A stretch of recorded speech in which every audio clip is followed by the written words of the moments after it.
et on n'est pas dans une logique que je qualifierais moi-même de logique théâtrale. Il s'agit d'une question sérieuse qui touche à la fois à la mémoire collective congolaise, à une situation difficile que nous vivons depuis maintenant 3 décennies. Oui. Et mon intervention n'était pas quelque chose de personnel. Monsieur Christian Nema, que je ne connais pas personnellement, avec qui je n'ai jamais échangé, Mhm.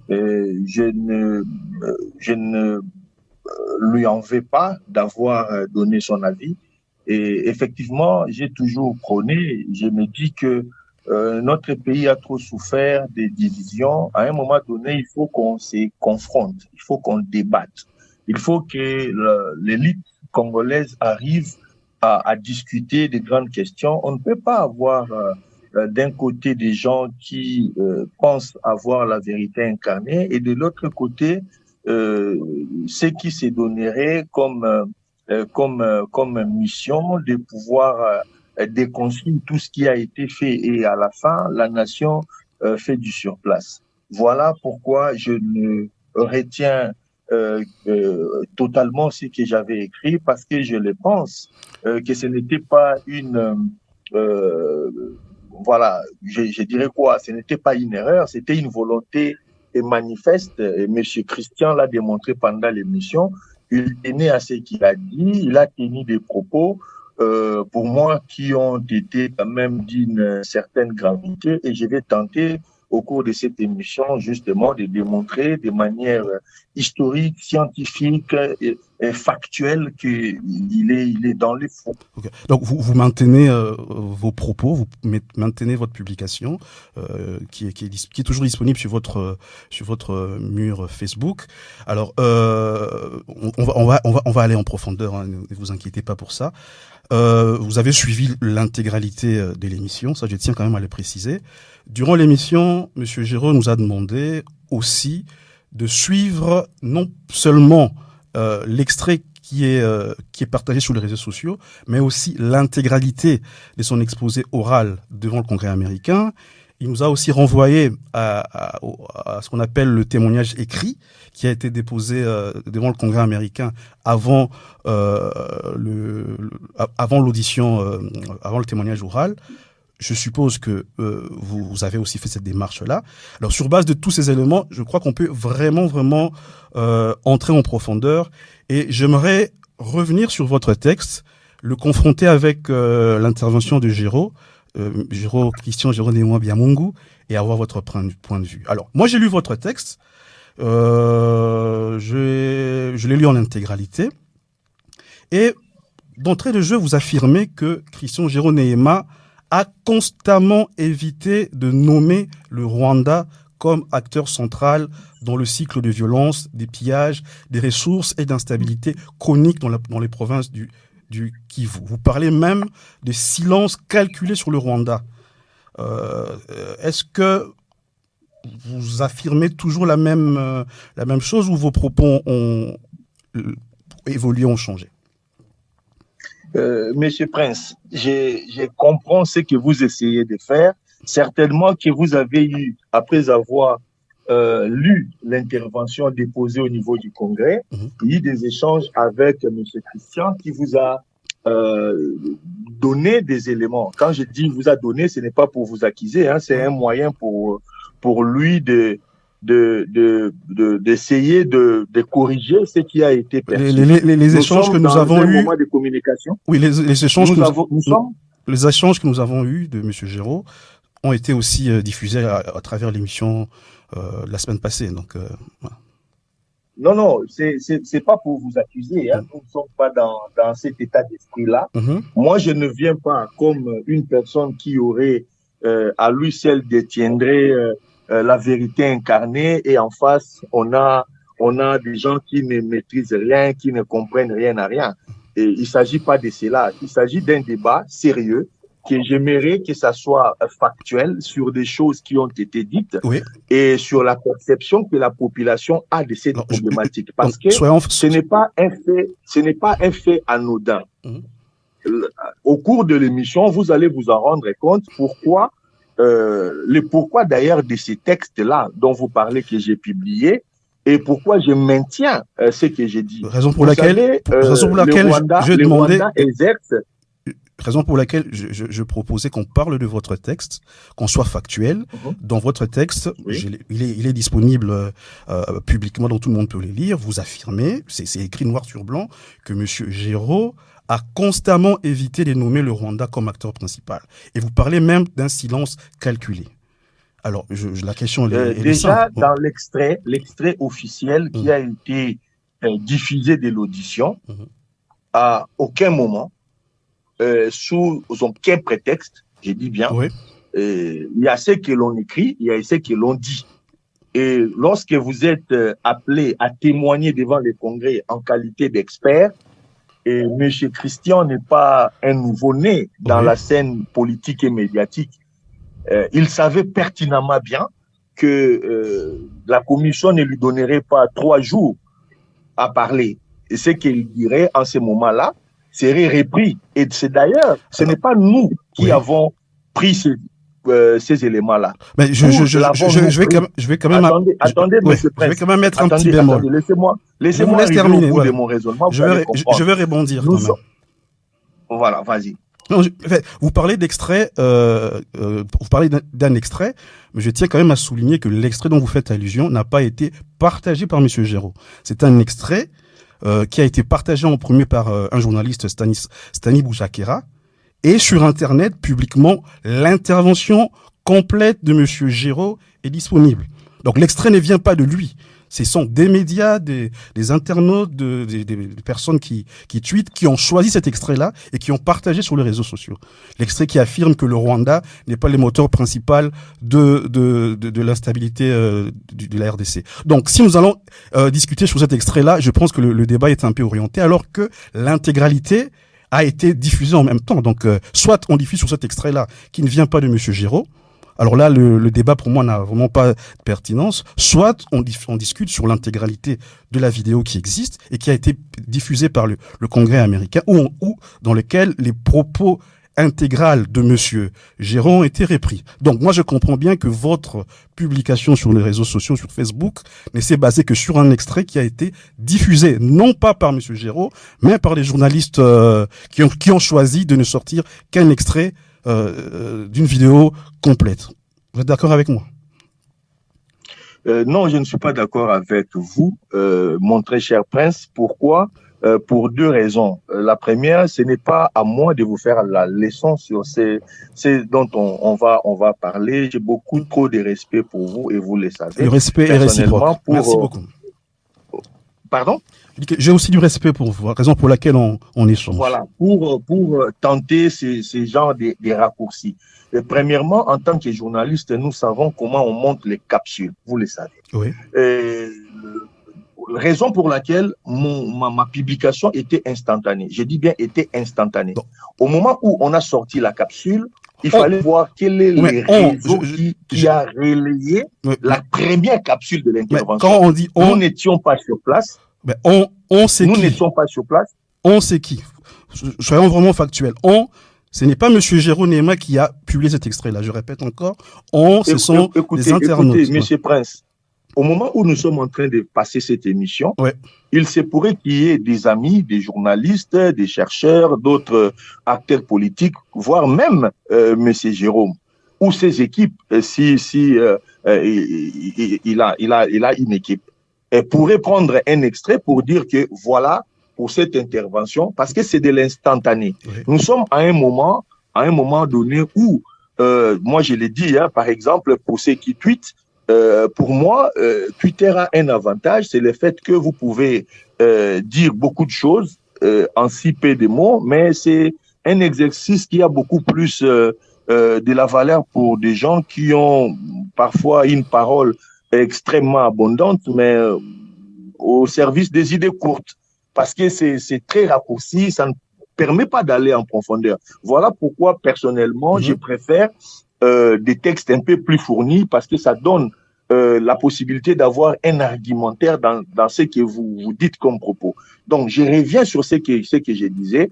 J'ai suivi, parce que vous me l'avez envoyé les liens sur le document qui a été déposé. J'ai suivi l'intégralité de l'intervention de M. Christian et je vous dis, d'abord, les textes sur lesquels vous vous basez en ce moment, c'était les textes qui a été écrits au moment où il y a eu les premiers éléments de l'intervention de M. Christian. Et parmi tout ce que M. Christian a dit, j'ai pas très bien compris. Ce qui est retenu.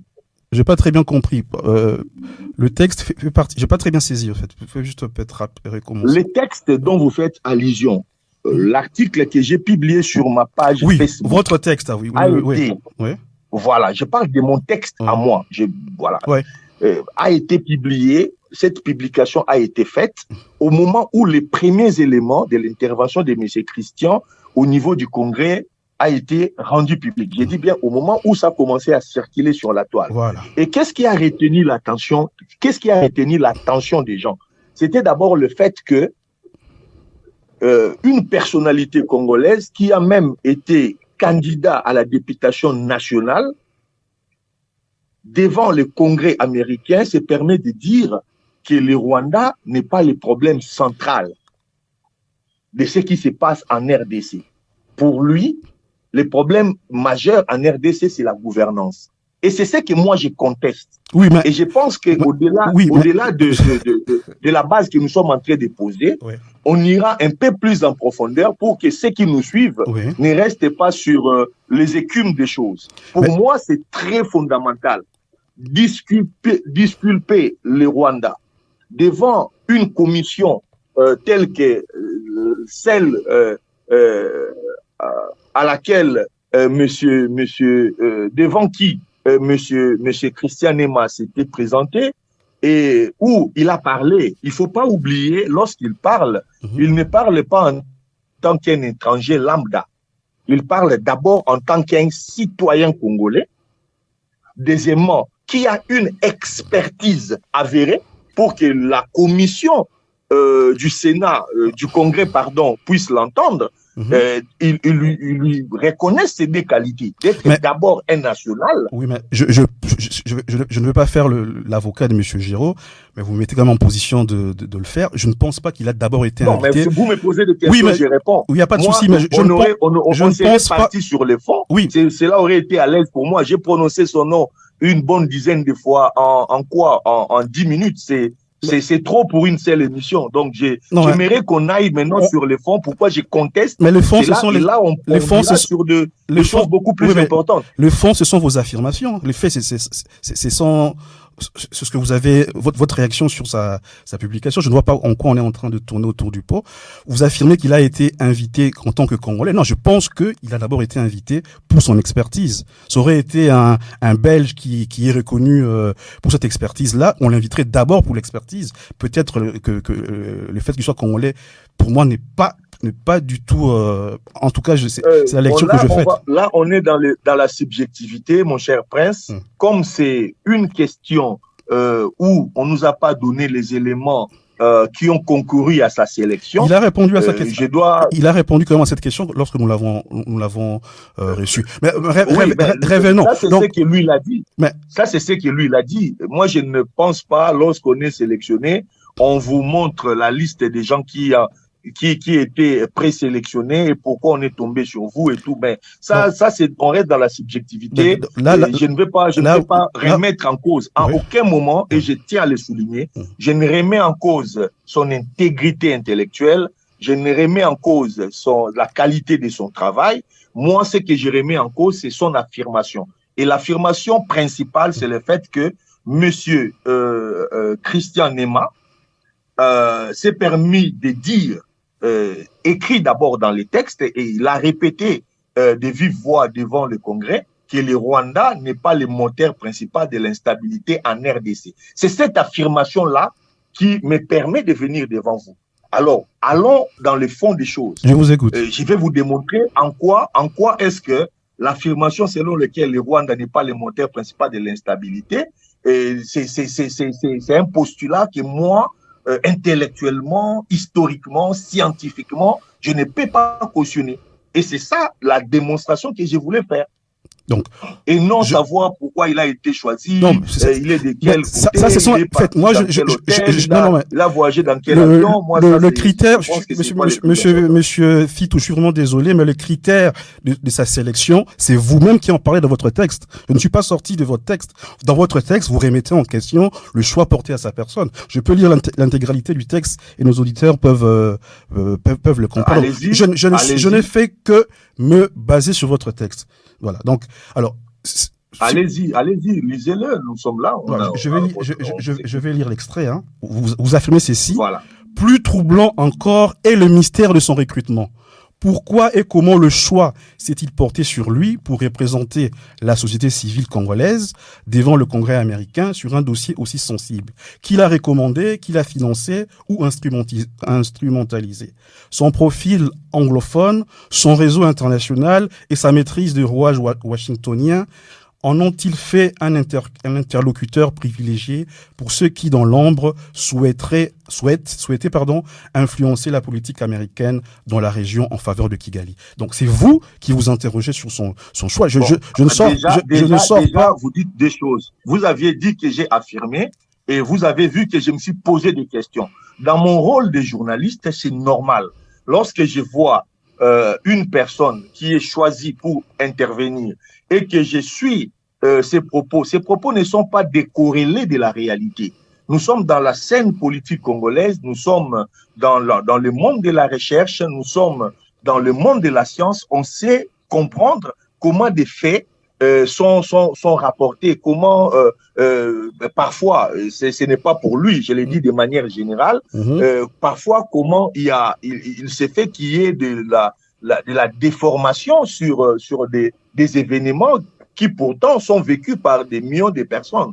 Et ça, ce n'est pas faire injure que de me questionner sur le fait que pourquoi ce soit lui. D'autres auditeurs qui sont en train de nous suivre pourraient aussi se demander pourquoi de cette affirmation-là, il n'y a pas eu d'autres gens qui sont intervenus. Pourquoi moi, ça m'a personnellement choqué au point de vouloir intervenir. Donc ce sont des questions légitimes. À un moment donné, il ne faut pas qu'on établisse une sorte de précaré idéologique où on se dirait il suffit qu'une personne gobe cela sans interrogation, alors, vous êtes interrogé sur son choix. Lors de l'émission que nous avons eu avec lui, nous lui avons posé la question, il a répondu. Est-ce que la réponse qu'il a donnée vous a-t-il satisfait? Monsieur Prince, j'aimerais quand même qu'on s'arrête une seconde sur cela. J'avais demandé que je débatte avec monsieur Christian. Il a émis des réserves que j'ai respectées. Vous êtes reparti les voir. Vous êtes revenu me voir pour me dire que il a pensé ceci ou cela. Je vous ai dit, moi j'ai toujours eu beaucoup de respect pour les gens avec qui je dois débattre ou voilà. Et il n'est pas là. Il ne faut pas que vous fassiez son avocat. Et on n'a pas besoin d'exégète pour cette histoire. Donc vous ne pouvez pas parler de lui à la troisième personne, faire comme s'il s'est posé des questions. Il n'est plus dans les débats. Nous sommes sur des faits. Le fait est que il a publiquement écrit et publiquement dit de sa propre bouche que pour lui, les Rwandais n'étaient pas le moteur principal de l'instabilité en RDC. Ça, c'est un fait. Voilà.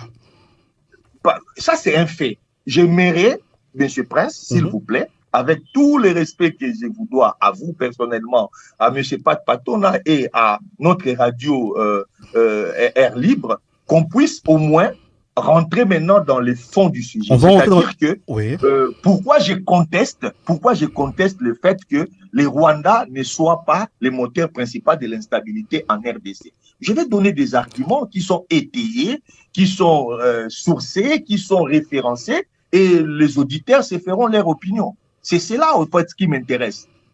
Alors, on va vous laisser donner vos arguments. Ne vous faites aucun souci pour ça. Je prends d'abord une question de mon collègue Pat Patoma, et puis on traitera. Bonjour, monsieur Mfitou. Bonjour, très cher Patoma. Je viens, comment dirais-je, confirmer ce que vous venez de dire. C'est-à-dire que monsieur Biamungu a dit lors de notre émission ici qu'effectivement le Rwanda n'était pas le seul élément central de la crise au Congo, et que pour lui, la crise congolaise, c'est surtout la crise congolaise dans sa globalité qui l'intéressait. Et donc, à côté de l'agression, de l'intervention de l'armée rwandaise dans le nord-sud Kivu, il y a aussi des pans entiers dans le nord-est de la RDC où il ne s'agit pas du Rwanda avec les, les ADF Nalu, entre autres. La Codeco. Il a parlé, la Codeco, il a parlé aussi de l'ouest de la RDC où on trouve des Mobondo, où on trouve des Enyele. Et donc, pour lui, réduire la problématique congolaise en l'agression du Rwanda à la RDC, cela ne lui paraissait pas quelque chose de sérieux. Donc, je viens dire que ce que vous dites, effectivement, il l'a dit. Hein. Je pense que nous avons perdu, monsieur... On a été coupé. Oui, il y a eu un petit problème de connexion. Oui, c'était pas de votre faute, c'est un autre niveau. Alors, mon collègue Pat était en train de réagir, mais je pense qu'on va vous laisser alors développer votre argumentaire sur la déclaration de M. Jérôme Nehema affirmant que le Rwanda n'est pas le moteur principal de l'instabilité de la RDC. Je rappelle simplement que mon collègue Pat disait que l'intervention des Géraud s'intéressait plutôt à la globalité de la crise du Congo, où il a parlé d'autres facteurs. Mais voilà, je vous laisse réagir. Ok. D'entrée de jeu, je dirais de bon sens. Hein. On ne peut pas dire que le Rwanda soit le seul problème congolais. Personne ne pourra le dire, encore moins moi qui vous parle. Mais effectivement, si le Rwanda n'est pas l'intégralité de nos problèmes, et il est avec preuves historiques et rapports internationaux à l'appui, non seulement un acteur central, mais bien l'épicentre de l'instabilité chronique dans l'est de la RDC. Et ça, c'est un fait. Depuis aujourd'hui 3 décennies, nous vivons cette réalité-là. Monsieur Christian Nehema avait affirmé que le Rwanda n'en était pas le moteur.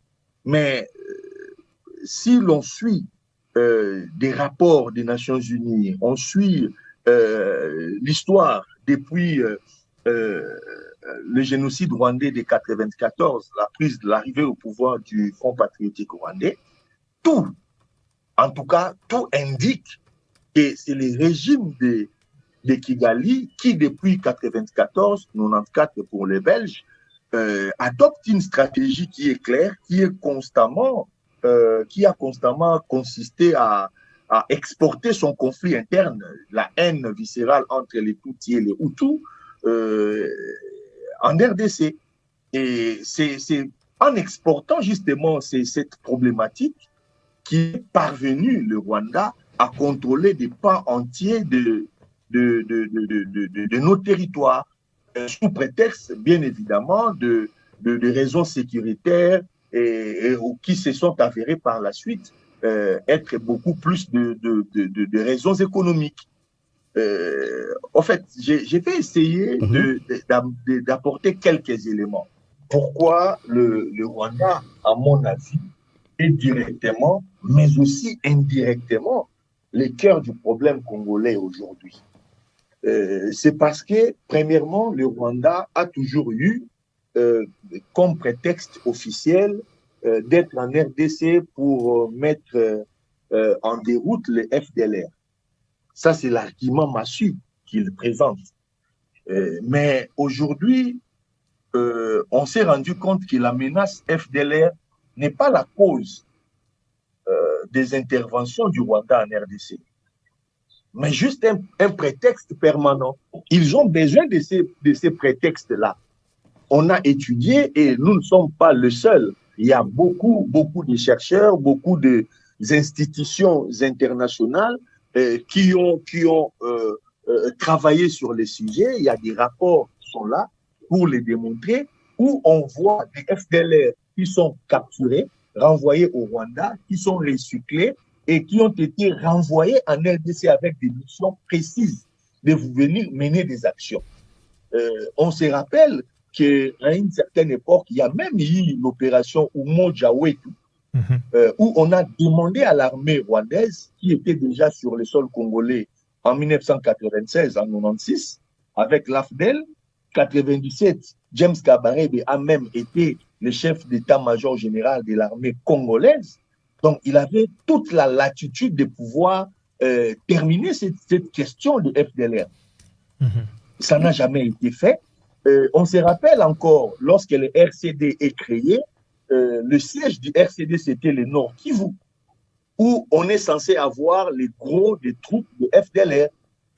Le RCD est resté de 1998 en 2003 au Nord Kivu sans jamais exterminer les FDLR. Je parle comme ça, mais en tant que chercheur, en tant qu'élite de ces pays, nous devrions nous poser une autre question. Les FDLR sont des Rwandais, ce sont des citoyens rwandais. Et parfois, nous entendons le président Kagame appeler la RDC à négocier avec les M23. Mais à quand un dialogue entre le Rwanda et les FDLR? Comment on peut, la communauté internationale bien évidemment, accepter qu'un État, pour quelque prétexte que ce soit, extermine une grande partie de la population, de sa propre population, au prétexte que leurs aïeux auraient été des génocidaires?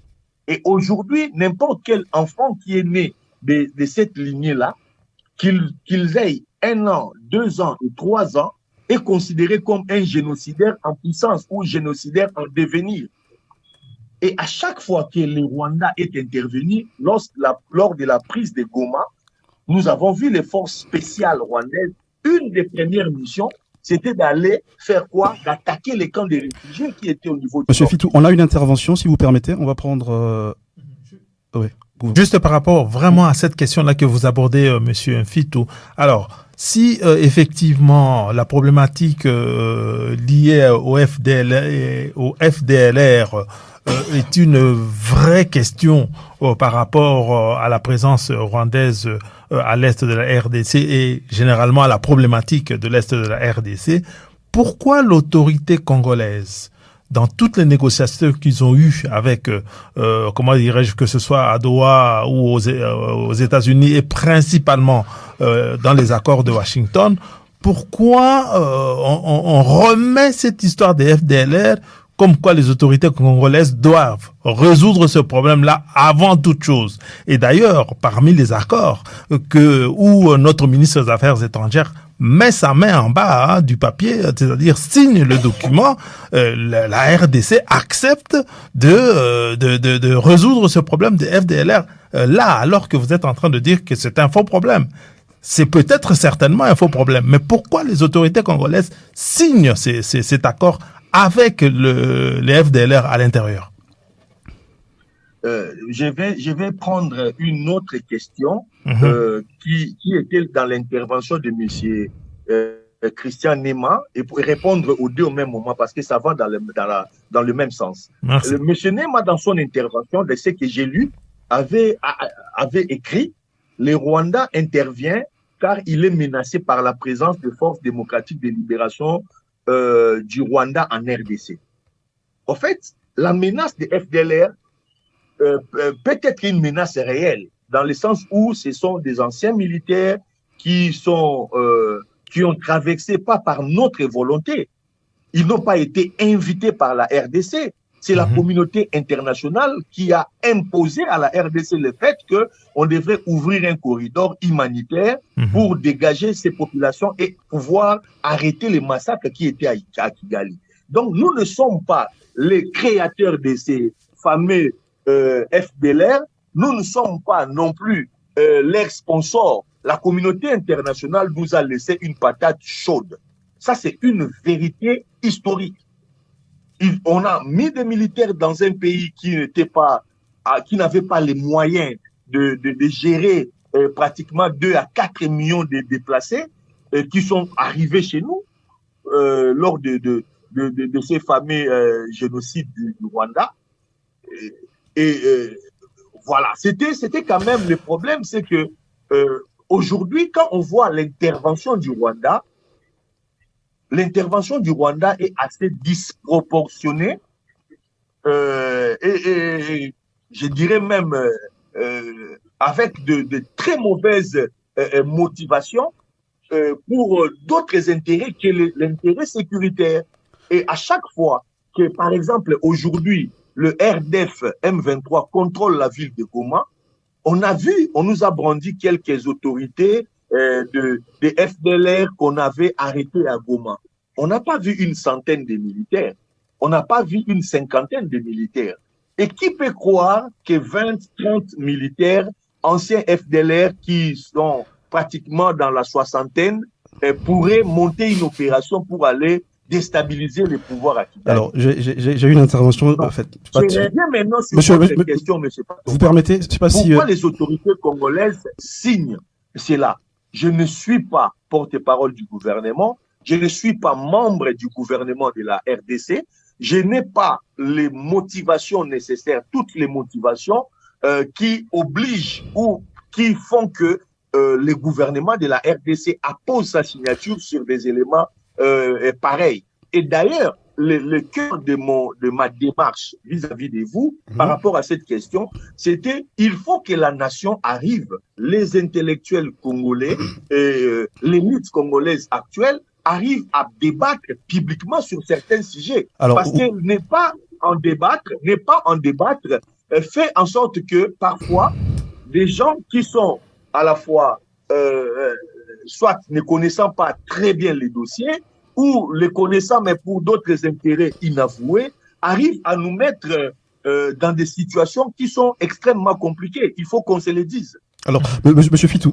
vous parlez des débats. J'ai Monsieur Géraud qui vient de nous écrire. Il demande à ce qu'on l'appelle. Il veut intervenir dans l'échange. Je ne sais pas si on... Il n'y a pas de problème. Si, il n'y a pas de problème. Moi, je n'ai pas de problème. Monsieur Géraud est en train de suivre l'émission. Monsieur Géraud, qui est en train de suivre l'émission, voudrait intervenir. Mais juste avant, peut-être qu'on ne fasse intervenir Monsieur Géraud, une petite réaction par rapport à ce que vous venez de dire, Monsieur Fitou. Vous dites que la communauté internationale nous a imposé, et c'est vrai, hein, que la communauté internationale a imposé la présence des communautés Hutus avec le gros, en tout cas, des FDLR qui ont traversé la frontière. Sauf que, et c'est, si je le dis, c'est pour appuyer un tout petit peu un petit élément qu'a souligné, M. Biamungu, disant que en gros, c'est vraiment aussi un problème de gouvernance. Parce qu'on peut comparer les Hutus et les FDLR qui ont traversé la frontière, imposée bien sûr par la communauté internationale pour entrer dans le Kivu, on peut le comparer avec une grosse partie des Hutus qui sont revenus au Rwanda. La différence, c'est où lorsqu'ils sont entrés chez nous, ils sont entrés comme dans une jungle. Hein. Mais au retour, lorsque les Hutus ou la grosse partie des réfugiés retournent au Rwanda, moi j'ai vu, hein, il y a des chaises à la frontière. Chaque Rwandais, chaque Hutu qui passait la frontière, il donnait son nom. En fait, il y avait un registre. Le Rwanda enregistrait chaque personne. Donc, le Rwanda est capable de dire nous avons reçu autant de Rwandais qui ont traversé la frontière et qui reviennent et nous les avons placés à tel endroit. Ce que le Congolais, on n'a aucune possibilité de faire avec les FDLR. Donc, l'élément gouvernance, en tout cas mauvaise gouvernance de la RDC est un gros élément dans cette problématique. Je pense que si vous pouvez réagir pendant qu'on essaie, est-ce qu'il faut qu'on appelle Oui, ça va. Okay. On peut appeler Monsieur Géraud. Il veut réagir. Il veut réagir. Donc, on va laisser Monsieur Fitou réagir. Je l'ai dit tout à l'heure. Dire ici publiquement qu'il n'y a pas de problème de gouvernance en RDC serait un mensonge. Je ne l'ai jamais dit, je ne l'ai jamais prétendu nulle part. Nous avons nos problèmes, mais la cause de la déstabilisation de notre pays aujourd'hui remonte à l'année 96. C'est-à-dire que le Rwanda qui arrive sous prétexte de poursuivre les génocidaires non seulement va attaquer les camps des réfugiés pour les disperser dans la forêt. On sait ce qui s'est passé à Tingi-Tingi, on sait comment ils ont fait à Mugunga. On peut donner des indications qui sont documentées. Mais littéralement, le Rwanda a piloté l'AFDEL. Alors, il a piloté l'AFDEL jusqu'à renverser les pouvoirs du Zaïre le 17 mai et placer Laurent Désiré Kabila à la tête d'un État. Ça, ce n'est pas les prétextes sécuritaires. Quand on doit voir la frontière rwandaise à Goma et la capitale à Kinshasa, on est à plus de 2000 km. C'est pareil aujourd'hui, lorsque on voit des troupes rwandaises quasiment au niveau de la province de la Chopo pour aller, par exemple, avec l'intention d'étendre les conflits vers Kisangani, on ne peut pas dire que c'est pour des raisons sécuritaires. La frontière, quand même, rwandaise reste à plus de 400-500 km ailleurs. Alors, donc, il y a quand même des choses que nous devons, en tant que citoyens, pouvoir aussi dire. Si nous voyons que les raisons qui sont évoquées ne sont pas réellement des raisons objectives que nous pouvons accepter, c'est de notre devoir aussi de les dénoncer. Alors, on va, si vous permettez, on va donner la parole à M. Christian Jérôme Biamongo, qui est avec nous en direct. Il a suivi l'émission dès le début, donc il souhaitait réagir. Je lui laisse la parole et on reviendra par après pour M. Fitou. M. Jérôme, bonjour. Bonjour Prince, oui. C'est un plaisir de revenir. Monsieur Fitou avait sollicité un débat, mais finalement le débat aura lieu.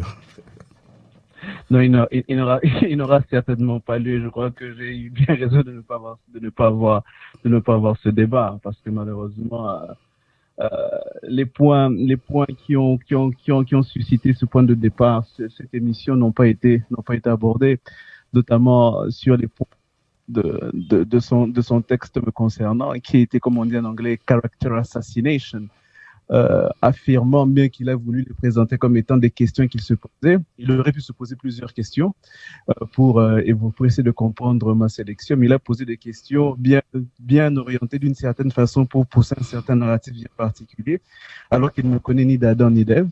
Il ne connaît pas ce que je fais. Je ne suis même pas sûr qu'il connaisse comment la procédure de sélection se fait au niveau des témoins pour participer à ce genre d'audience, mais il a quand même donné des supputations pour tenter de justifier quelque chose, un narratif qu'il avait déjà adopté de lui-même, sans pour autant même évoquer le fait que clairement, il n'avait pas suivi toute l'audience dans son intégralité, qu'il n'avait pas lu le texte qui était soumis bien avant que le témoignage, l'audition soit faite devant le Congrès.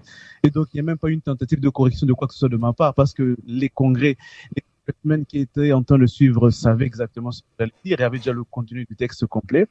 Et puis, il continue quand même dans sa présentation, dans la déformation des faits. Il dit que j'ai évoqué les FDLR dans mon texte. Je n'ai pas évoqué les FDLR dans mon texte. Je n'ai évoqué ni dans mon oral, ni dans mon écrit, je n'ai évoqué des FDLR. Donc, si on veut avoir un débat factuel, il faut rester très factuel. Il faut pas aller dans les supputations, dans la création des théories concernant quelqu'un qu'on ne connaît pas. Je ne le connais pas, donc je ne peux pas me permettre d'imaginer ce qu'il fait, pourquoi il le fait. Je lis et j'analyse par rapport à ce qu'il a dit de moi, et non pas par rapport à ce que j'ai dit, mais par rapport à ce qu'il a dit de moi. Et donc, il serait de bon aloi qu'il reste dans les faits de ce que j'ai dit et de ce que j'ai écrit, et non pas de ce que lui pense que j'aurais écrit, de ce que j'aurais dit.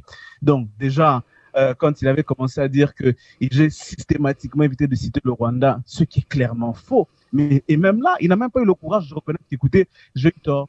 J'ai eu tort de dire, j'ai suivi que sur cet extrait-là, je n'avais pas suivi toute l'audition en entier, je n'ai pas lu tout le texte pour savoir qu'en réalité, il a nommé le Rwanda et que même dans les conclusions sur les recommandations, il a nommé le Rwanda, vraiment c'est la première des recommandations qui a été mise sur la table, de se dire il faut maintenir la pression et condamner le Rwanda pour obtenir le retrait du Rwanda de la RDC qui ne réintervient plus.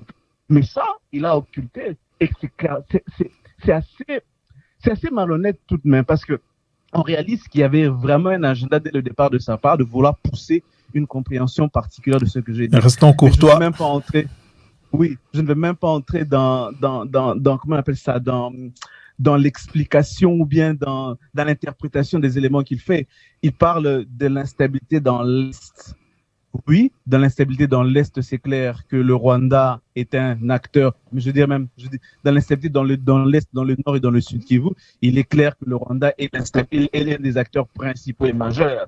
Mais lorsque je dis que le Rwanda n'est pas le moteur de l'instabilité dans la RDC, et vous l'avez même dit, je présente la situation dans sa globalité, la globalité de la RDC, de l'instabilité de la RDC. Les gens peuvent poser la question, mais pourquoi j'aborde de la façon globale, de façon simple? Parce que le message, le titre de l'audition était clair. Advancing President Trump's Washington Accords Part 2. Et dans les Washington Accords, il y a 3 accords. L'accord bilatéral entre la RDC et les États-Unis, l'accord bilatéral entre la RDC et le Rwanda et l'accord trilatéral de la Regional Framework Agreement Integration. Donc, quand vous prenez ces 3 éléments-là, vous vous rendez compte que les Washington Accords ne concernent pas uniquement la question de l'instabilité de la RDC dans l'Est du Congo, mais elle concerne la question de l'instabilité de la RDC de façon globale. Et je vous prendrai pour preuve les nombres de questions qui ont porté, non pas sur l'Est de la RDC, mais sur des questions comme les Chinois dans le Katanga, le cobalt, les enfants dans les mines de cobalt. Vous verrez des commentaires qui sont donnés dans ce sens-là. Et c'est pour vous démontrer que l'intérêt de l'audition ne portait pas uniquement sur cette dimension-là, mais sur la dimension globale de l'instabilité de l'Est de la RDC. Et donc, lorsqu'on parle de cette dimension globale-là, il ne s'agit pas de dire, écoute, c'est le Rwanda, et ça, je le maintiens encore, je le dis ici, l'instabilité globale de la RDC n'est pas portée par le Rwanda. Elle est portée par des facteurs clairs d'un État défaillant, d'une mauvaise gouvernance, d'une administration, de tous ces éléments-là qui rendent toutes ces autres crises possibles. Et donc, dès lors que l'on comprend et l'on sait frame correctement de quoi l'audition était, de ce que j'ai abordé dans mon audition, je crois qu'il est assez clair de comprendre le sens de ce qui a été dit. Mais si on ne frame pas ça correctement, on va dans une portion pour essayer de pousser un narratif par rapport à une explication particulière que l'on a, ça pose un sérieux problème. Et ça pose vraiment un problème très, très sérieux. Et c'est pour ça que j'avais refusé de débattre avec lui. Je vous l'avais dit, je crois que je vais même le dire ici pour vos auditeurs, pourquoi j'avais refusé de débattre avec lui. Je vous l'ai dit, en lisant son texte dès le départ, il n'y avait clairement pas les textes de quelqu'un qui voulait, avoir un échange de fond, un échange courtois, parce qu'il a commencé sur Monsieur Biamongo. Oui, je vous écoute. Moi, je pense qu'il y a vraiment matière à débattre. C'est-à-dire que le fond du problème, il est assez précis, à mon avis. Monsieur Teddy Mfoutu nous dit, pour lui, en tout cas, c'est le Rwanda qui est le cœur de la crise congolaise, en général. Et vous dites non, ce n'est pas le Rwanda. Le Rwanda n'est que responsable d'une partie de la crise congolaise et que l'autre grosse partie de la crise congolaise, c'est vraiment des problèmes de gouvernance. À mon avis, avec ces deux avis, on peut vraiment discuter. On a encore un petit quart d'heure avant la fin. On va prendre Monsieur Fitou. Et justement, Monsieur Fitou. Vous avez écouté Monsieur Géraud. Oui, je l'ai écouté comme tous les auditeurs qui sont ici, faire des uchronies. J'ai dit bien uchronies, c'est-à-dire tu entends quelqu'un parler jusqu'à la fin pour venir rectifier, revenir parler. Je ne personnalise jamais. Je pense dès le départ, je l'ai dit à plusieurs fois, je ne connais pas Monsieur Christian Nema, je n'ai aucune animosité. Et pourtant, votre texte dit autrement. Non. Votre texte dit autrement. Il ne voulait pas débattre. Il ne voulait pas. Voilà. Attendez, monsieur, comment dirais-je, monsieur Géraud et monsieur Fitou, ça ne sert vraiment à rien de parler entre vous. En même temps. Monsieur Biamongo, on vous a laissé tout le temps. Monsieur Fitou n'est pas intervenu. Donc, maintenant, il est temps qu'il dise un mot sans que vous n'interveniez, s'il vous plaît, monsieur Géraud Nehema. Laissez monsieur Fitou dire ce qu'il a à dire, même si ça vous dérange. Laissez-le quand même exprimer ce qu'il a à dire. S'il vous plaît, monsieur Biamongo. Mon cher ami, votre texte, il est basé à 80% sur mon parcours. Monsieur Géraud, est-ce qu'on peut laisser Monsieur Fitou réagir? Parce qu'on vous a laissé parler, il ne vous a pas interrompu, donc laissons-le réagir, même si ce qu'il dit ne vous plaît pas. Et après, vous pourrez réagir. Donc, Monsieur Fitou, vous avez la parole. Ok. Donc, au moins, pour une fois, la modération fait son travail. si on a un débat, moi je suis ouvert au débat, que les débats soient clairs. Je ne veux pas qu'il y ait une intervention sur quelque chose que je maintiens mon texte. C'est moi qui l'ai écrit, de la première lettre à la dernière. Les écrits engagent. Je l'ai écrit dans un des ouvrages que j'ai publié en 2020 qui s'intitule Notre ipséité courtelinesque. C'est-à-dire, moi, quand j'écris quelque chose, je le signe par mon nom pour dire que ce que j'ai écrit m'engage moi. Donc, je ne fais pas des faux fuyants. Donc, revenons sur ce qui nous intéresse. C'est-à-dire que M. Christian Nema a dit clairement que les Rwandais, pour lui, n'étaient pas le moteur principal de l'instabilité en RDC. Il l'a écrit, il l'a dit devant le Congrès, devant la commission du Congrès, et il l'a répété ici dans notre radio à nous. Ça fait 3 endroits différents. C'est pour moi, M. Patoma l'a très bien résumé. S'il y a débat entre lui et moi, ce n'est pas sur son parcours, non, c'est sur ce qu'il a dit et ce que moi je conteste. Et en argumentant, chacun d'entre nous doit donner des éléments factuels, historiques, scientifiques, vérifiables par tous. Et non mener les débats sur les personnes. Moi, je l'ai dit ici. Peut-être que vous pensiez être en face de quelqu'un qui viendrait dans le... Je ne suis pas comme ça. Monsieur Prince me connaît personnellement.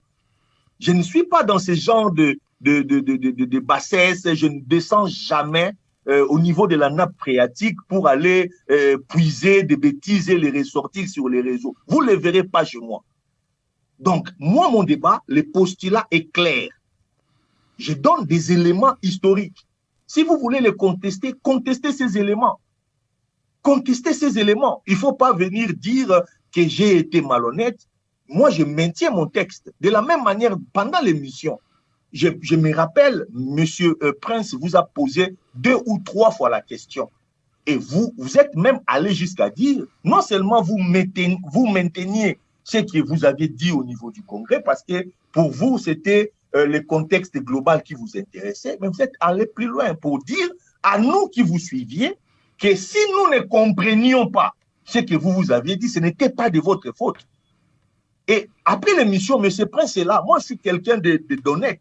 Quand je l'ai appelé, je lui ai dit que notre devoir à nous, lorsque nous venons, parce que ça, ce n'est plus une conversation privée. Nous sommes sur une radio publique. Nous avons des auditeurs que nous devons respecter. Lorsqu'on dit quelque chose qui heurte les sensibilités, c'est notre devoir à nous, qui avions dit cela ou écrit cela, de venir nous expliquer pourquoi on a utilisé tel mot, pourquoi on a utilisé telle phrase, qu'est-ce qu'on voulait dire par là. Et ce n'est pas de dire que de considérer en quelque sorte, et si je ne vous prête pas cette intention, mais c'est juste pour que ceux qui nous suivent comprennent, c'est comme si vous vous disiez, moi je connais le sujet, j'ai une certaine expertise, voilà pourquoi on m'avait choisi pour faire ce travail, j'ai dit des choses, si ça ne vous plaît pas, ou si ça n'entre pas dans vos éléments de compréhension, c'est votre problème, ce n'est pas le mien. Ça, vous le dites quand vous êtes chez vous.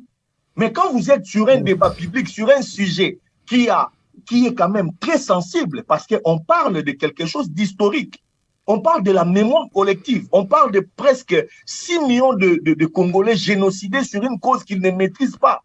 Il y a des familles qui sont violentées, il y a des enfants qui ont été dans des mortiers à pilon.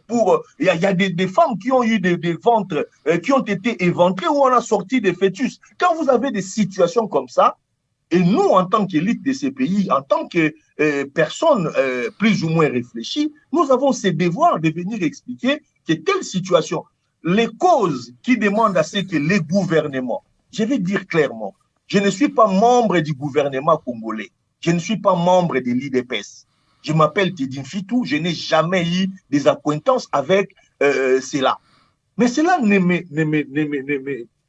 demanderait pas, en tant que Congolais, de dire que pour moi, les questions de gouvernance, qui sont des questions importantes, ne sont pas prioritaires par rapport à l'agression du Rwanda. Parce que l'agression du Rwanda qui fait aujourd'hui 30 ans, qui occupe nos territoires, qui exploite nos minéraux, qui viole nos mamans, pour moi, c'est quelque chose qui est à la fois central, capital, et le Rwanda en tant qu'acteur, et non seulement un acteur direct, mais même indirect, parce que le Rwanda, lorsqu'il installe Laurent Kabila en 97 au pouvoir, le Rwanda devient un acteur politique congolais. Nous le savons aujourd'hui. Les langues se délient. Pour nommer certains ministres, on devrait demander l'aval de Kagame.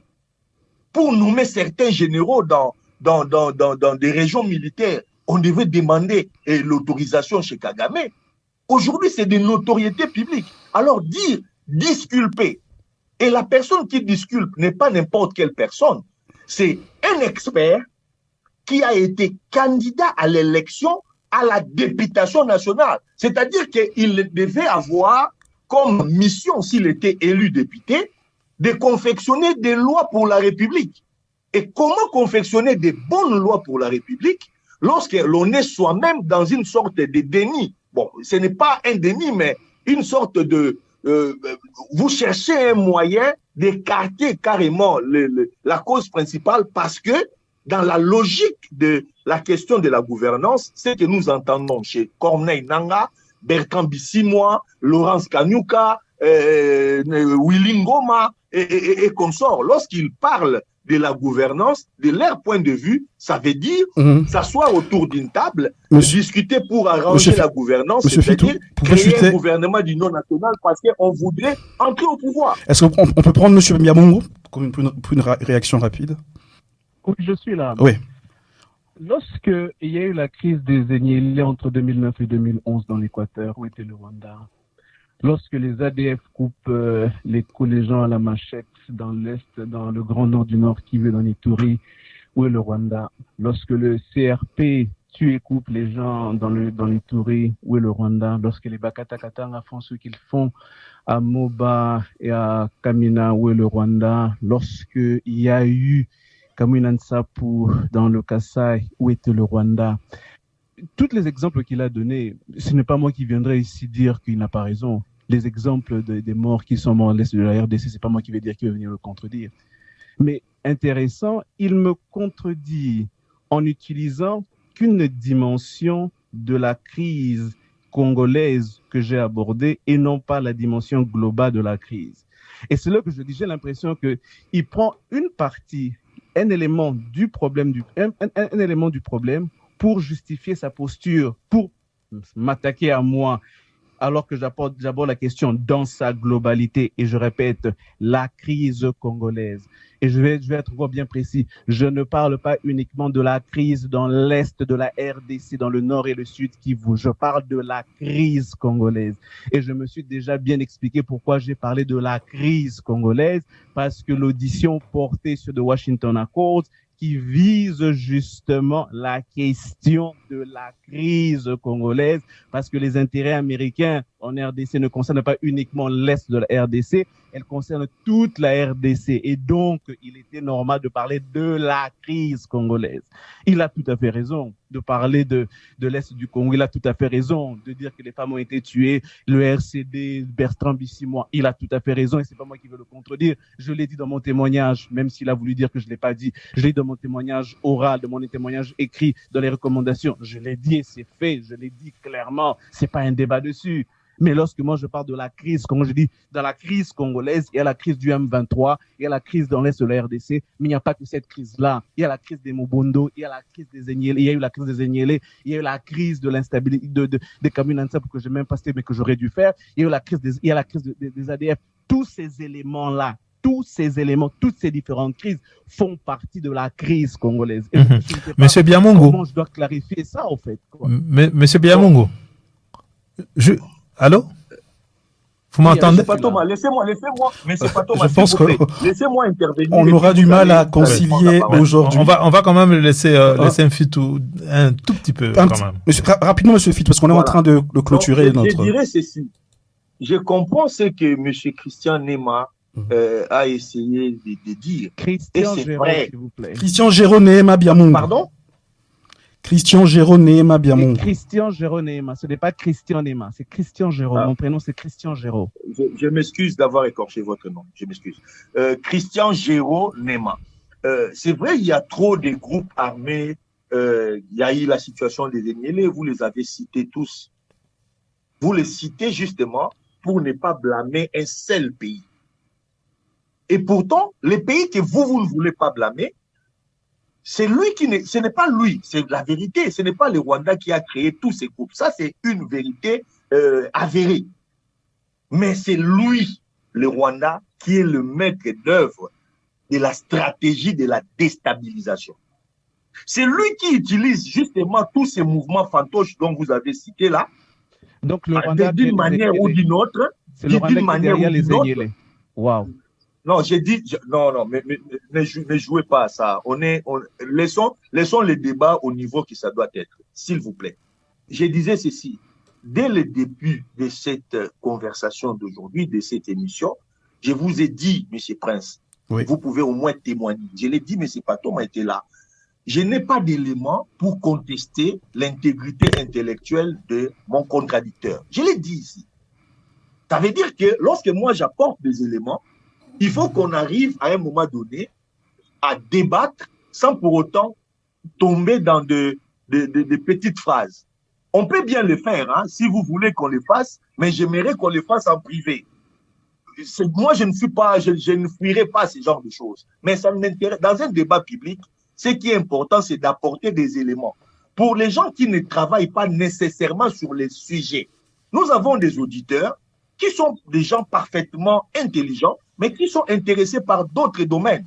Lorsque nous nous intéressons à ces domaines précis et que nous débattons, nous leur donnons justement des arguments, des éléments d'appréciation. Nous ne pouvons pas d'entrée de jeu considérer que l'argument de l'autre est forcément faux parce que ce n'est pas mon argument à moi. Moi, je vous disais tout à l'heure, c'est vrai que le Rwanda n'est pas le créateur de tous les groupes armés en RDC. Alors, je l'ai dit. Il est quand même le maître d'œuvre de la déstabilisation. Ça, vous ne me ferez pas dire le contraire. C'est le Rwanda, d'une manière ou d'une autre, directement ou indirectement, par des alliances à la fois avouées ou tacites, qui utilisent ces mouvements fantoches pour atteindre ses objectifs à lui. Parce qu'il y a des gens qui ont créé même des groupes armés. Ils l'ont créé sans savoir en réalité quelle est la finalité des objectifs du Rwanda. Monsieur Fitou, s'il vous plaît, je me rends compte que ce n'est pas aujourd'hui qu'on arrivera à conclure ce débat. Alors moi, je vous propose, si vous êtes d'accord, qu'on organise dans de meilleures conditions, avec un peu plus de temps, un débat, si vous avez le temps, sur ce sujet. C'est pas une obligation, mais on peut mettre ça en place. Mais c'est que je comprends que la divergence entre vous ne se trouve qu'au niveau de la thématique. L'un, en fait, monsieur Jérôme Néma parle de la crise du Congo de manière générale, tandis que monsieur Fitou s'est limite à parler de la crise dans l'est du pays. Donc, alors, je crois que c'est aussi simple que ça. Monsieur Prince, déjà pour les débats, je vous l'ai dit, hein, en tant que Congolais, je ne peux pas me soustraire à l'idée de pouvoir parler de mon pays. Ça, c'est un fait. Mon aval, vous l'avez. Deuxièmement, dans ce que je disais tout à l'heure, la raison que nous devons comprendre, pourquoi le Rwanda... ça sera votre mot de la fin. Ça sera votre mot de la fin. Et puis nous allons donner à M. Géraud pour conclure rapidement. Non, mais il ne peut pas conclure mon émission. Bon, alors, prendre la parole, mais si c'est le cas, donnez-lui la possibilité de conclure et on va conclure. Voilà, je le lui donne, il n'y a pas de problème. Ok.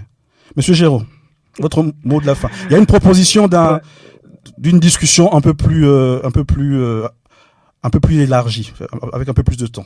Je vais y réfléchir, mais d'emblée, c'est pas, je ne donne pas mon accord dès le départ. Comme je l'ai dit en privé, je l'ai dit encore ici, clairement, il y a une difficulté d'avoir un débat sur les faits. Il y a beaucoup de raccourcis intellectuels qui sont pris. Il y a beaucoup de déformations des propos qui sont pris, qui font qu'il n'y a pas un espace pour avoir une possibilité d'avoir un débat factuel. Parce qu'un débat factuel voudrait d'abord qu'on reconnaisse que quand on dit on cherche à disculper le Rwanda et qu'on vous pose la question, oui ou non, il avait cité le Rwanda alors que vous dites qu'il ne l'avait pas fait, il faut savoir être capable de dire oui, il avait cité le Rwanda, mais que je n'avais pas bien lu. Mais même quand on ne sait même pas faire ça, ça veut dire qu'il y a un problème de fait. On a un problème très difficile avec reconnaître les faits. Donc, ça, c'est les éléments sur le terrain. C'est aussi simple que ça. Mon mot de la fin, écoutez, je crois que, je ne sais même pas si j'ai vraiment un mot de la fin, c'est que mes propos sont clairs. Je crois que les auditeurs qui sont en train de m'écouter, de suivre, mes propos sont clairs. Mon témoignage écrit, oral, est disponible sur le site de la sous-commission des affaires étrangères.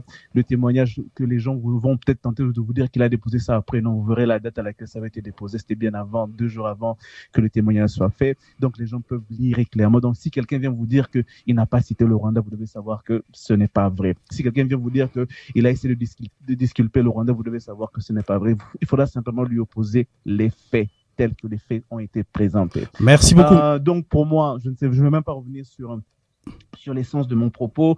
Le contexte, il est assez clair. Je vais le redire encore. L'audition portée sur Advancing, je le dis en anglais parce que c'est le titre, Advancing President Trump's Washington Accords Part 2. Et les accords de Washington, il y a 3 volets des accords de Washington. Il y a l'accord bilatéral entre la RDC et le Rwanda pour l'accord de paix. Il y a l'accord d'intégration économique régionale signé par la RDC et le Rwanda avec comme témoin les États-Unis. Il y a l'accord stratégique entre la RDC et les États-Unis comme partenariat stratégique. Et donc, il était tout à fait normal d'aborder la crise congolaise dans son ensemble parce que c'était la question qui intéressait les membres du Congrès qui nous ont invités. Merci beaucoup. Que je doute encore. L'audition est là. Vous verrez le nombre de questions qui ont été posées qui peuvent tourner sur les intérêts des États-Unis de façon globale. Merci beaucoup. Monsieur Fitou, pour conclure. Je serai un peu plus bref. Merci beaucoup. Je pense que la position de M. Christian Géraud Néma n'est pas seulement une erreur d'analyse, mais une dangereuse complaisance avec les fossoyeurs de la nation. En tout cas, les fossoyeurs de notre pays.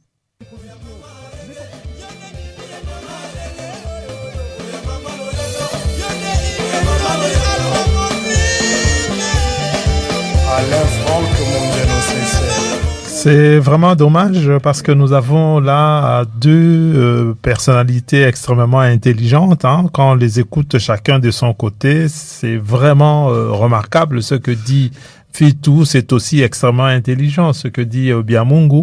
Moi, en les écoutant, j'ai perçu que la frontière n'était pas si grande que ça entre ce que les 2 disaient, mais il y avait des éléments de rupture qui étaient là, mais malheureusement, la discussion ne se fait pas de manière très courtoise. C'est vraiment dommage parce que on gagnait vraiment à les écouter tous les 2, chacun de son côté, et que en les écoutant ensemble, chacun donnant son point de vue, vraiment ça allait nous enrichir vraiment de manière nette, parce que quelque part ce que dit Biamungu, j'ai l'impression qu'il était dit Fitou a des réponses, mais il y a un problème pas de communication, mais d'acceptation de la réponse de l'autre qui ne se fait pas, parce que parmi ce que dit Monsieur Biamungu, disant que, mais écoutez, il y a les Enyélé, il y a des Mobondo, il y a des ADF, ainsi de suite. Monsieur Fitou dit, mais attention, le chef d'orchestre derrière, c'est quand même le Rwanda. C'est une thèse qu'on écoute beaucoup du côté des Congolais, mais c'est aussi une thèse que beaucoup d'autres analystes n'admettent pas et mettent ça plutôt dans le cadre des problèmes de gouvernance. C'est le Congo qui ne sait pas administrer correctement son pays. Voilà qu'on a cela. Donc, c'est vraiment dommage qu'on n'ait pas pu avoir cet échange de manière calme, mais moi personnellement j'ai bien perçu les choses, donc je trouve que c'était très intéressant. En tout cas, merci à Monsieur Fitou et merci aussi à Monsieur Biamungu, chacun de son côté. Voilà, merci beaucoup à nos 2 intervenants.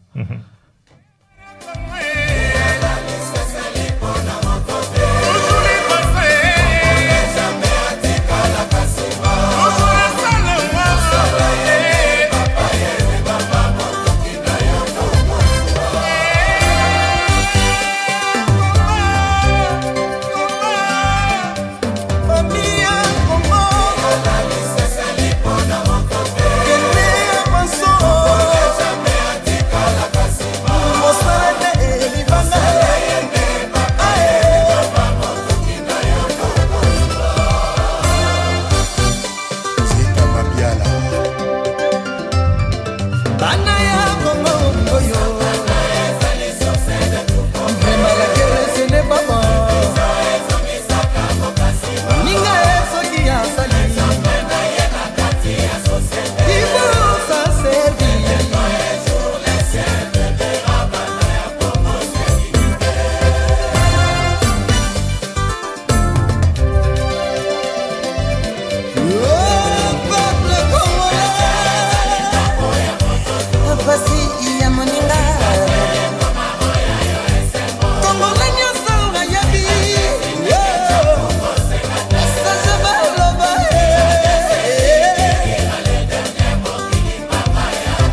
Fondation Mutomodi Kembe.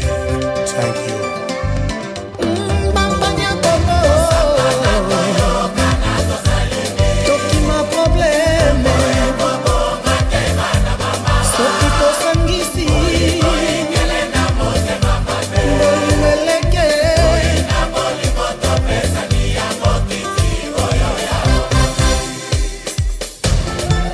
Batongaka mboka na maloba pamba te. Il faut mosala eleka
En tout cas, c'était vraiment chaud. C'était vraiment chaud le débat, l'échange de tout à l'heure. On a quand même un auditeur qui voudrait intervenir depuis Kinshasa, qui a suivi l'échange assez houleux entre M. Fitou et M. Géraud. Allô? Oui, on vous écoute. Si vous pouvez vous présenter ou si vous voulez intervenir directement, il n'y a pas de souci. Oui, vous avez suivi comme nous les petits échanges l'échange houleux entre M. Christian Géraud Nehema Biamongo et M. Tedim Fitou. Et vous nous avez dit que vous aviez un mot vous vouliez un peu intervenir. Vous aviez un mot à dire. C'était quoi? Moi, ça me rappelle les années de crise constitutionnelle ou égalité ici au Congo. On a eu organisé des débats, je suis journaliste moi-même, on a eu organisé des débats à la télévision, à la radio, avec des acteurs qui venaient de tous bords. La première chose que j'ai retenue, si je peux numéroter mes points de vue, c'est que le média qui organise, ici c'est vous, Radio Air Libre, oui. C'est le maître du débat. Les gens qui acceptent de venir débattre doivent quand même respecter la police des débats. On n'intervient pas comme ça quand on veut, ça fait un peu de la confusion pour être suivi. C'est l'impression que moi j'ai eue. On n'arrive pas à canaliser et ça crée un problème pour les auditeurs. Des deux, lorsqu'on a refusé, parce que j'ai entendu comme ça, lorsqu'on a refusé de prendre part à un débat, on ne revient pas sous une autre forme au même débat. On a refusé, on a dit pour des raisons tout à fait louables, je suppose. Non, je n'apprendrai rien de neuf parce qu'il y a eu un texte entre-temps que votre invité a eu à écrire, si j'ai bien compris. Et c'est à partir de ce qui a été dit sur ce texte que le premier invité, M. Biamongo, a décliné la proposition du débat. Donc on ne revient pas sous une autre forme et vous ne lui accordez pas la parole dans ce cas-là parce que ça ne fait pas bon ménage. Ça c'est deux. De trois. Je pense qu'il y avait de la confusion en l'air, c'est qu'on n'est pas détenteur d'une vérité de part et d'autre. La situation qui prévaut au Congo aujourd'hui, si vous faites un micro-trottoir, vous demanderez les gens, ils vont vous donner leurs avis. On n'est pas tous dans une option, disons, écuménique.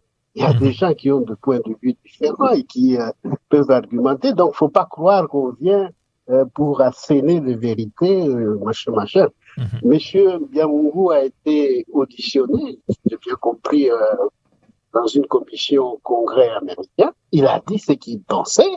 Il a argumenté, point barre.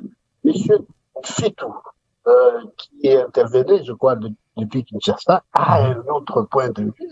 C'est un autre point de vue. Moi, je ne vois pas là un problème à débattre. C'est des points de vue différents. Peut-être qu'il lui fallu dire que quand l'un parle de la bonne gouvernance, ça n'a rien à voir avec les pouvoirs actuels.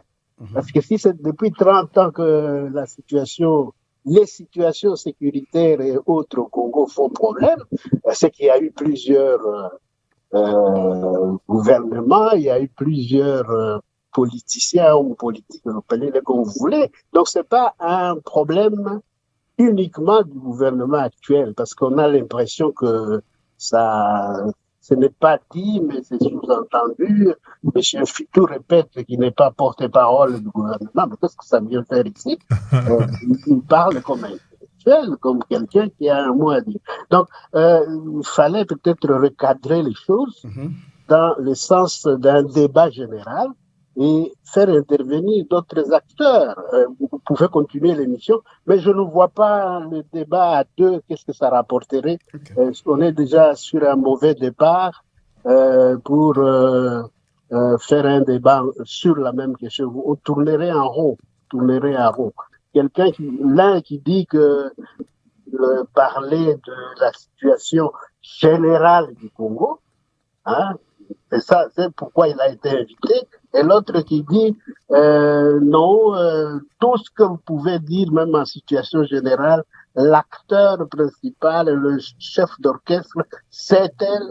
Et c'est de point de vue, hein, c'est de point de vue. Il y a beaucoup de gens qui pensent ceci, qui pensent cela. Donc moi, je ne vois pas matière. Mais je me résume en disant ceci, que quand on vient à la télévision, à la radio, pardon, il faut se laisser écouter. Il faut que les gens vous écoutent. Et que les gens vous écoutent quand vous vous fiez à un modérateur qui fait le débat. Mais si vous-même vous vous transformez en co-débatteur, ça crée un peu de la confusion parce que c'est des questions sensibles, c'est vrai, mais il faut se maîtriser un peu, hein, il faut des questions sensibles. Voilà ce que j'ai pu noter. On a eu à réaliser des débats comme ça à la télévision, à la radio, et ça conduisait parfois des gens à être arrêtés, à avoir des trucs comme ça, mais c'est pas bien. En tout cas, un grand merci au journaliste Charles Djoumou Simba de partager aussi votre expérience. Hein. C'est vraiment enrichissant pour nous. Merci beaucoup pour cette analyse que je trouve assez pertinente et je crois qu'on en tiendra aussi compte pour les débats futurs. Voilà. Mais on tenait absolument à avoir le deux points de vue sur. C'est M. Fitou qui a demandé de réagir sur les propos de Géraud. Donc, et M. Géraud, pendant qu'il suivait l'émission, apparemment les propos tenus par Fitou étaient comment on dit voilà, il ne pouvait ne pas rester insensible. Il pouvait demander une deuxième émission. Ouais, c'est vrai. Droit de réponse, droit de parole, il pouvait. Il a voulu réagir in situ. Merci beaucoup, M. Charles Djoumou Simba. La jeunesse, ok.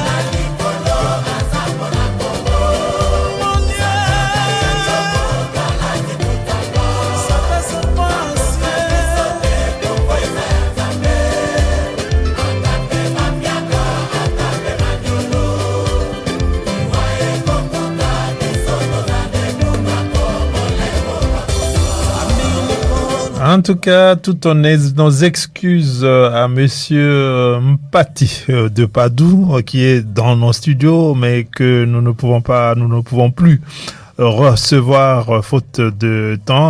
Vraiment, toutes nos excuses, nous amis. L'émission sera quand même faite et diffusée le